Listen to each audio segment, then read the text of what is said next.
So today I want to talk to you about an activity, a lesson that we did this week, where we discussed intentional grief.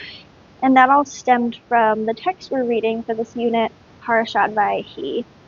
And it's about the end of Yaakov's life when he summons Yosef and Yosef's sons to his deathbed to bless them. He reflects on his experience grieving Rachel, his wife, So this got me thinking about grieving intentionally and what that means. So I asked the Anafim kids to think about what that means to them. I had them all come into the room and first thing write their thoughts about that on the whiteboard.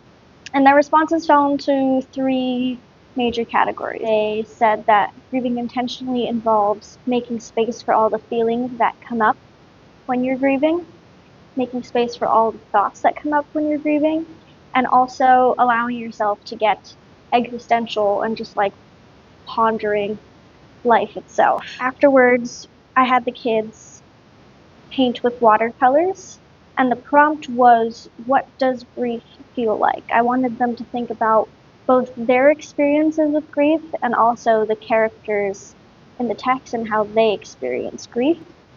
And they came up with these really beautiful, evocative, vivid, and powerful images. I asked them to use watercolors because watercolors are a medium that you only have so much control over, and that feels much like intense emotion to me, much like grief itself.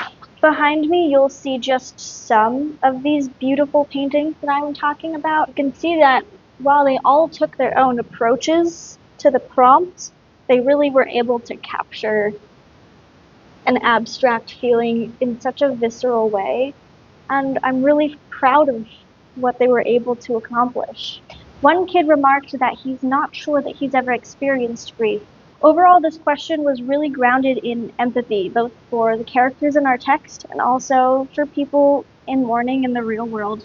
I pushed the learners to consider what an intense emotion that most of them haven't encountered yet feels like, and they were able to infer both from the text and other discussions we've had about the text what that experience is like, and captured it with astonishing wisdom and compassion.